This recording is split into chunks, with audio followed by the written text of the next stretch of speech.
Assalamualaikum warahmatullahi wabarakatuh. Pada video kali ini, kita akan membahas prediksi soal kompetensi teknis guru. Nah, di sini lengkap dengan pembahasan serta kata kuncinya. Jadi sengaja di sini saya bagikan bagaimana cara menjawab menggunakan kata kunci supaya kita mengerjakannya cepat ya, karena waktu kita kan diberi waktu ya. Jadi supaya kita bisa memanfaatkan waktu yang ada, kemudian kita juga bisa menjawab soalnya dengan tepat dan benar berdasarkan kata kunci. Langsung saja kita ke soalnya.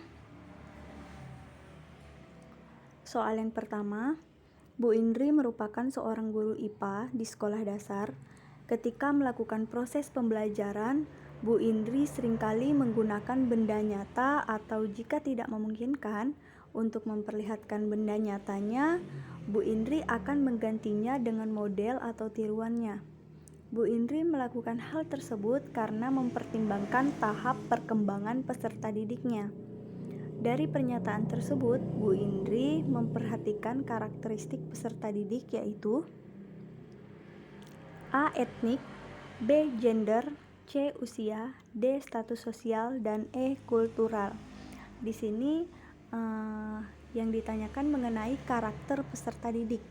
Nah, sebelum itu kita lihat dulu di soal, kita temukan kata kuncinya. Nah, di sini saya berikan kata kuncinya yaitu tentang tahap perkembangan peserta didik. Kalau tahap perkembangan itu udah jelas dia adalah usia ya, teman-teman. Kita bahas dulu karakteristik peserta didiknya. Karakteristik peserta didik memiliki banyak ragam yaitu gender itu laki-laki atau perempuan, kata kuncinya di soal.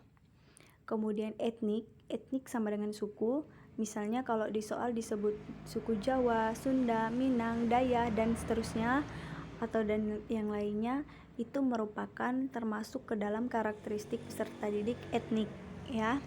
Kemudian usia itu sama dengan umur atau tahap perkembangan. Nah, makanya tadi disebutkan tahap perkembangan, berarti jawabannya adalah usia. Kemudian ada kultural ini berkaitan dengan budaya, kesenian, lagu daerah.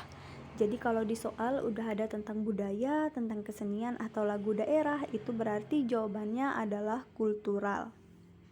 Jadi kita harus bisa menemukan kata kuncinya di soal ya, teman-teman. Kemudian status sosial ekonomi. Biasanya di soal disebutkan anak pejabat, anak pegawai biasa, anak orang kaya, anak kurang mampu, berarti itu berkaitan dengan status sosial ekonomi pada karakteristik peserta didik. Kemudian minat itu motivasi atau kemauan belajar. Jadi teman-teman harus paham tentang karakteristik peserta didik supaya kalau udah dapat kata kuncinya teman-teman bisa menjawabnya. Seperti soal berikut ini ya, teman-teman. Soal nomor 2. Peserta didik kelas A SMP 9 berasal dari berbagai latar belakang kondisi keluarga. Ada yang orang tuanya berprofesi sebagai pejabat, pegawai swasta, buruh, petani, dan pengusaha. Pak Andi ketika melakukan proses pembelajaran di kelas tersebut, beliau memberikan perhatian dan pelayanan yang sama kepada peserta didiknya. Hal yang dilakukan oleh Pak Andi ini memperlihatkan karakteristik peserta didik yaitu A. Etnik, B. Gender, C. Usia, D. Status sosial, dan E. Kultural. Nah, di sini kita sudah menemukan kata kuncinya yaitu latar belakang kondisi keluarga. Ada yang pejabat, ada yang pegawai swasta, ada yang buruh, ada yang petani dan pengusaha. Berarti ini merupakan karakteristik peserta didik yang berkaitan dengan status sosial ya. Karena di sini disebutkan ya, pegawai swasta, buruh, pejabat, petani. Nah, itu merupakan status sosial. Lanjut soal berikutnya. Soal nomor 3. Pak Heri adalah seorang guru di sebuah SMA negeri. Ketika menjelaskan materi pelajaran, Pak Heri mempertimbangkan keberagaman peserta didiknya. sehingga apa yang disampaikan dapat diterima oleh peserta didik. Salah satu faktor yang sangat dipertimbangkan adalah keberagaman kesenian, kepercayaan, norma, dan kebiasaan peserta didiknya. Dalam hal ini, Pak Heri memperhatikan karakteristik peserta didik, yaitu A. Etnik, B. Gender, C. Usia, D. Status sosial, dan E. Kultural. Nah, di sini kita sudah dapat kata kuncinya tentang keberagaman peserta didik, yaitu kesenian, kepercayaan, norma, dan kebiasaan peserta didiknya. Nah, di sini ada kata kesenian. Kesenian otomatis dia masuk ke kemana teman-teman? Ke etnik atau gender atau usia atau status sosial atau kultural. Kalau ada kesenian berarti kita masuk ke kultural. Berarti jawaban yang tepat adalah jawaban yang E ya teman-teman. Lanjut soal berikutnya. Nomor 4. Seorang guru yang perokok membiasakan diri untuk tidak merokok di kelas, di ruang guru, di ruang tata tertib sekolah, di ruang BK maupun di ruang rapat guru. Guru perokok tersebut tengah mengembangkan diri dalam ranah A. Kompetensi profesional, B. Kompetensi kepribadian, C. Kompetensi sosial, D. Kompetensi pedagogik, dan E. Kompetensi akademik. Nah, di sini kita sudah dapat kata kuncinya, yaitu membiasakan diri untuk tidak merokok di kelas. Namanya membiasakan diri, berarti kan hubungannya dengan diri sendiri ya. Diri sendiri otomatis ini merupakan kompetensi kepribadian. Jadi jawabannya adalah yang B ya teman-teman. Tapi kita lihat dulu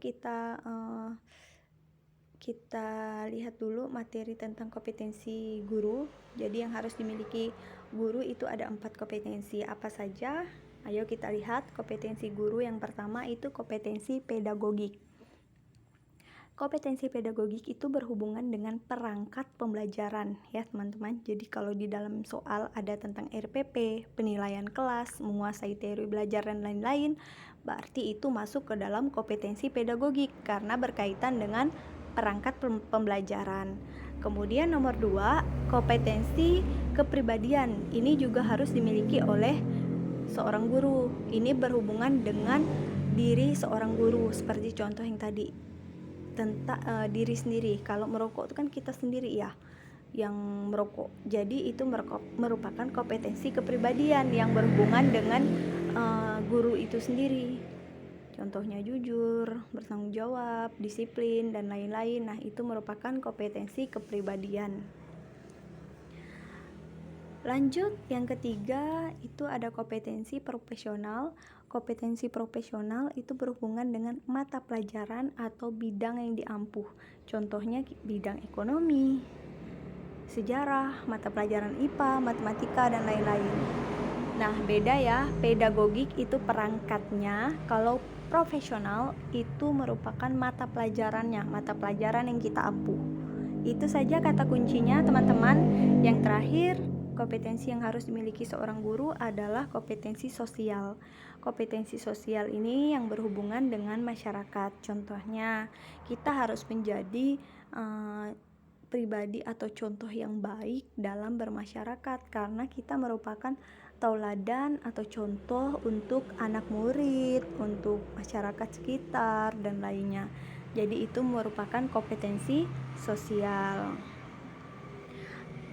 Jadi saya kasih contoh lagi mengenai kompetensi guru.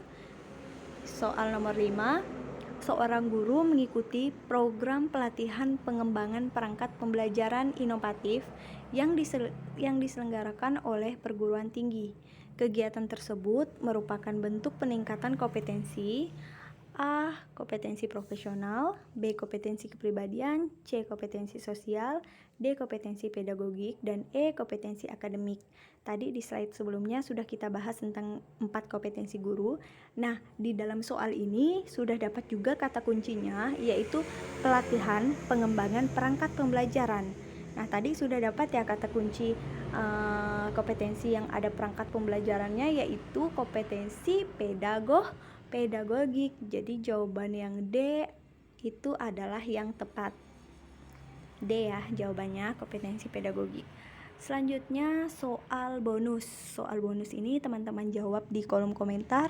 Jika yang jawab sudah 200 orang, saya akan memberikan jawaban yang tepat. Jadi teman-teman bisa melihat jawaban teman-teman sudah benar atau salah.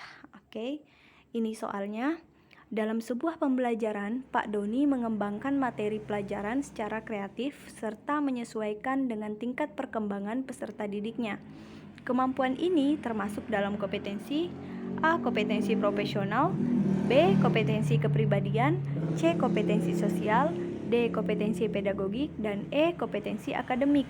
Nah, di sini saya sudah berikan kata kuncinya mengembangkan materi pelajaran secara kreatif, ya. Nah, dilihat lagi slide sebelumnya tentang 4 kompetensi guru. Nah, jadi teman-teman bisa menjawab soal ini. Silahkan jawab di kolom komentar. Mungkin hanya ini saja pada video kali ini. Setelah ini saya akan lanjut share video part 2-nya, lanjut ya. Nomor 6, karena ini hanya sampai nomor 5, jadi saya lanjut ke nomor 6.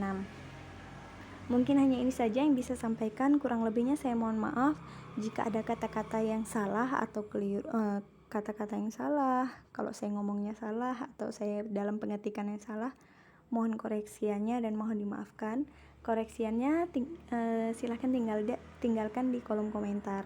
Atau jika jawaban saya salah atau tidak sesuai dengan jawaban Bapak Ibu, mohon koreksiannya juga di kolom komentar.